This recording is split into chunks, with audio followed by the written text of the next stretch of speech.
Bharatiya Janata party विधायक शुभेंदु अधिकारी खुलकर कहते हैं कि अब मेरा सबका साथ सबका विकास में विश्वास नहीं है। जो हमारे साथ, हम उनके साथ। खुलकर सांप्रदायिक तौर पर भड़काऊ बयान दे रहे हैं शुभेंदु अधिकारी।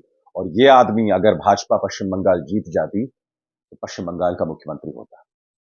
भारतीय जनता पार्टी के नेताओं के जहरीले बयानों से समाज पर क्या असर पड़ रहा है ना दोस्तों, उसकी कल्पना भी नहीं की जा सकती। मैं आपको एक वीडियो दिखाना चाहता हूं। आप देख सकते हैं आम की ठेली है और इस पर लिखा हुआ है आरिफ फल। खबर उत्तर प्रदेश की है और यह नजारा मुजफ्फरनगर का है। आप में से जो लोग दिल्ली से देहरादून जाते हैं दोस्तों, बीच में मुजफ्फरनगर पड़ता है। और अब प्रशासन ने एक फरमान जारी किया है और फरमान जानते हैं क्या कहता है? फरमान यह कहता है कि अब हर फल के ठेले के बाहर, हर ढाबे के बाहर जो ढाबे का मालिक है उसका नाम लिखना पड़ेगा। क्योंकि प्रशासन को ऐसा लगता है कि कई मुसलमान नाम नहीं लिखते हैं अपना, और अब जबकि कांवड़ यात्रा शुरू हो रही है तो इससे तनाव पैदा हो सकता है, इससे लॉ एंड ऑर्डर पैदा हो सकता है। इस वीडियो पर पत्रकार सचिन गुप्ता का क्या ट्वीट है, इससे खबर का पता चलता है, जो अपने आप में बहुत शॉकिंग है। इससे यह पता चलता है कि औपचारिक तौर पर अब यूपी शासन धर्म के नाम पर पक्षपात कर रहा है, जो कितना शर्मनाक है। सचिन गुप्ता क्या लिखते हैं आपकी स्क्रीन पर? दिल्ली से हरिद्वार के बीच कांवड़ यात्रा मार्ग पर पड़ने वाले होटल, ढाबा और रेडी संचालकों ने अपने नाम के बोर्ड लगाने शुरू कर दिए हैं। शुरुआत मुजफ्फरनगर से हुई है। दरअसल स्वामी यशवीर महाराज ने कहा था कि बड़ी संख्या में मुस्लिम लोग अपनी पहचान छिपाकर हिंदू नाम से होटल, ढाबे चला रहे हैं। मुजफ्फरनगर के एसएसपी ने कहा है कि होटल, ढाबा संचालकों को निर्देश दिए गए हैं कि वे अपने ओरिजिनल नाम बोर्ड पर लिखें ताकि किसी को कोई कंफ्यूजन ना हो। कावड़िए कहीं से भी सामान खरीद सकते हैं।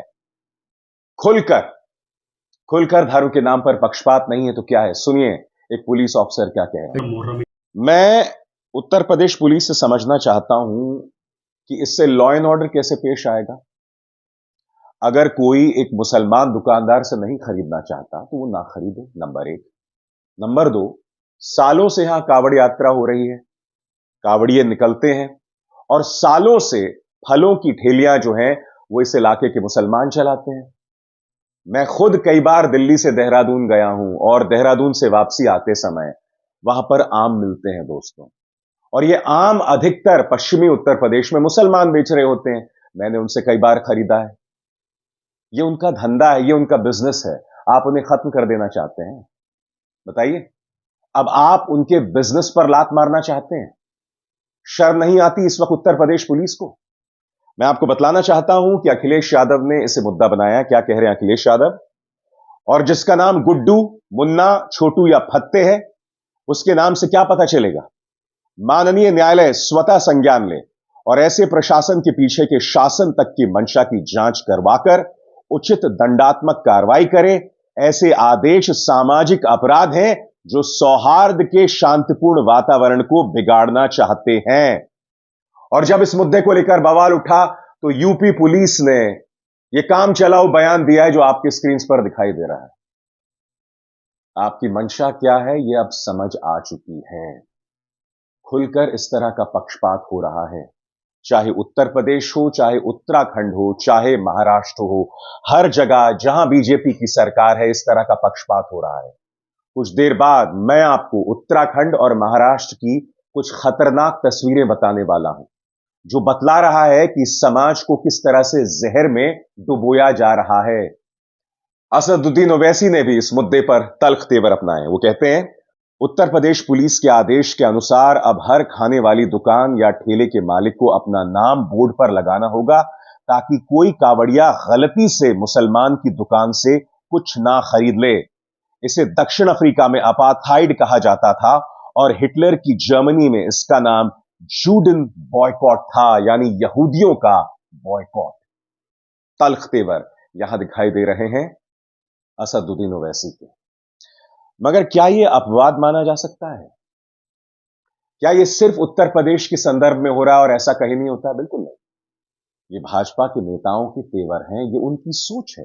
ये जो मौजूदा भाजपा है, प्रधानमंत्री नरेंद्र मोदी और अमित शाह के नेतृत्व में ये उसी भाजपा की सोच का परिणाम है।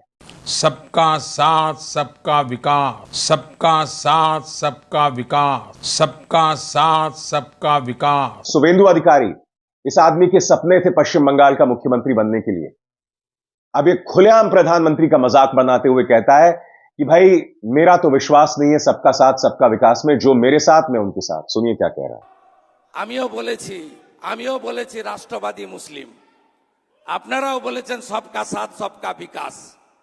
আর বলবো না, বলবো जो हमारे साथ हम उनका साथ, जो हमारे साथ, जो हमारे साथ, जो हमारे साथ हम उनका साथ, सबका साथ सबका विकास बंद करो। नो नीड संख्यालघु मोर्चा। ভালো থাকুন, जय श्री राम। और उसके बाद जब न्यूज 24 ने उनसे सवाल किए तो ये व्यक्ति पलट गया, क्योंकि उनके बयान को लेकर बवाल शुरू हो गया था। मैं शुभेंदु अधिकारी से कुछ चीजें कहना चाहता हूं। अगर आपको लगता है कि मुसलमान आपको वोट नहीं देता है, तो क्या आपने कभी इस बात पर विचार किया है? क्या भारतीय जनता पार्टी ने अपने इतिहास में, अपने गिरेबान में झांकने की कोशिश की है कि अगर आपको लगता है कि मुसलमान आपको वोट नहीं देता है तो क्यों नहीं देता है? आए दिन पार्टी के नेता जहरीले बयान देते हैं। मुख्यमंत्री आदित्यनाथ कभी कहते हैं कि भाई ये चुनाव 80% बनाम 20% है, मुसलमान को आपने अलहदा कर दिया। प्रधानमंत्री खुलकर मुसलमानों को घुसपैठिया बताते हैं, खुलकर कहते हैं कि भाई आपके 2 भैंसों में से 1 भैंस उनको दे दी जाएगी। कभी शमशान वर्सेस कब्रिस्तान का डिबेट होता है। ये प्रधानमंत्री के बयान, ये किसी छुटभैया नेता के बयान नहीं है। और फिर आप ये उम्मीद करते हैं कि जो मुसलमान है वो आपको वोट देगा। अरे जहर उगलना बंद कीजिए। आप जहर उगलना बंद करेंगे, आप उससे इंसान समझेंगे, तभी तो वो आपको वोट देगा। आपको याद है कोरोना की पहली लहर में किस तरह से भारतीय जनता पार्टी मुसलमानों के सोशल बॉयकॉट के तमाम जो ऐलान हो रहे थे उस दौरान उसका समर्थन कर रहे थे। याद कीजिए तबलीगी जमात के नाम पर कितना जहरीला प्रचार हुआ था, कितना जहरीला प्रचार हुआ था, याद है कि नहीं आपको? गोदी मीडिया लगातार झूठ बोल रहा था।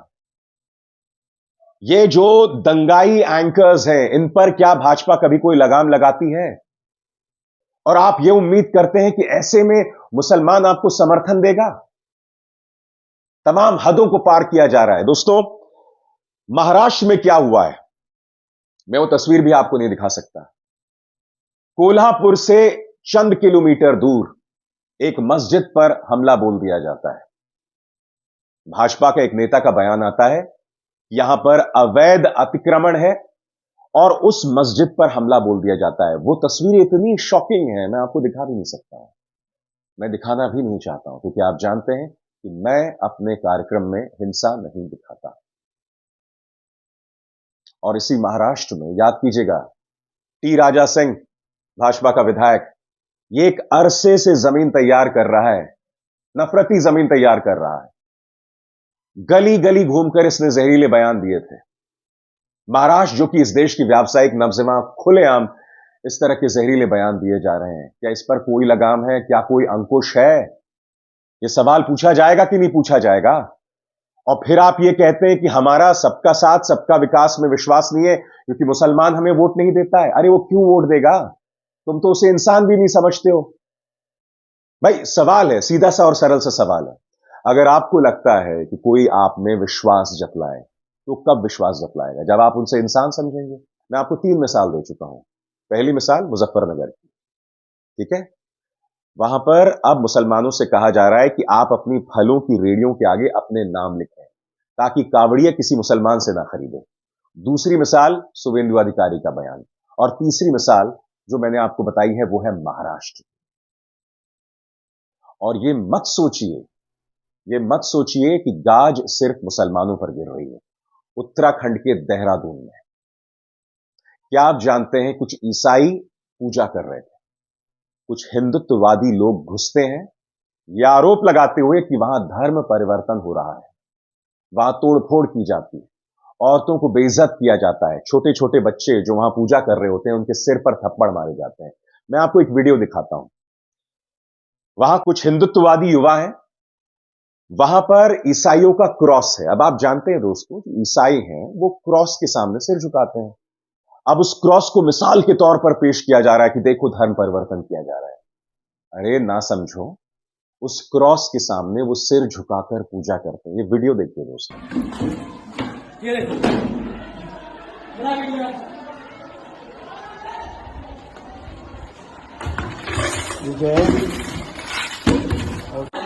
क्या बना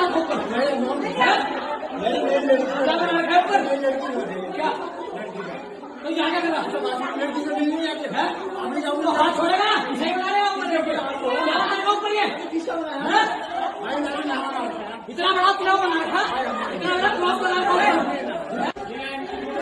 अरे इनका एक बार देखो, ये इनका घर है। ये देखो ये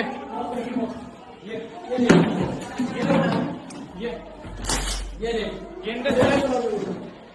बैठ के ऊपर ये देखो, ये देखो ये पीछे का वो बोल रहा हो। उसके बाद स्थानीय पुलिस का बयान आया, यहां पर कोई धर्म परिवर्तन नहीं हो रहा था। सुनिए पुलिस का क्या कहना है। एक शिकायत आई थी जिसमें बताया गया कि वो वादिनी द्वारा कि वो अपने घर में अपने महिला मित्र के साथ और दोस्तों के साथ बैठे थे वहां पर, और उस दौरान धार्मिक आरोप लगाकर कि धर्म परिवर्तन हो रहा है, इसको लेकर काफी सारी भीड़ उनके घर में घुस गए, उनके साथ बदतमीजी करी और मारपीट करी। इस सूचना के आधार पर जब पुलिस वहां पहुंची तो कोई प्रथम दृष्टया ऐसा कोई धर्मांतरण या कोई ऐसी चीज वहां साक्ष्यों में नहीं मिली, और उनके द्वारा जो शिकायतकर्ता उनके द्वारा बताया गया कि वह किसी रिलीजन में विश्वास रखते हैं और अपने दोस्तों मित्रों के साथ बैठकर उस पर अपनी वो चर्चा करते हैं। और इसको देखते हुए जिस तरह से वहां पर अजब तत्वों द्वारा जो घुसकर महिला के साथ बदतमीजी की गई और तोड़फोड़ की गई घर के अंदर, उस पर सभी अभियुक्तों को जो नेम थे उनके खिलाफ मुकदमा पुलिस ने दर्ज कर लिया है। और साथ ही साथ इसमें जो प्राथमिक जांच में इस तरह की कोई बात अभी तक प्रकाश में नहीं आई थी। तो जिस तरह से धार्मिक तरह से रिलीजन कन्वर्जन की बात लेकर और इसमें कुछ लोग ने अफवाह फैलाकर इस तरह भड़काकर लोगों को जिस तरह से उत्तेजित किया, उस संबंध में सुसंगत धाराओं में मुकदमा दर्ज कर लिया गया है। जब से भारतीय जनता पार्टी को बहुमत से 32 सीटें कम और उसी तरह से पिछली बार के मुकाबले 60 सीटें कम आई हैं, उसके बाद से ही मुसलमानों पर हमले शुरू हो गए हैं। इस तरह की जहरीली बातें शुरू हो गई हैं, मानो किसी ने एक फरमान जारी कर दिया है कि हर जगह ऐसा कुछ करते जाओ, तापमान बढ़ाओ, तापमान बढ़ाओ, टारगेट करो, टारगेट करो। ऐसा लग रहा है कोई रहस्यमय आदेश कहीं से जारी हुआ है। बताइए, क्या आप हकीकत से मुंह मोड़ सकते हैं?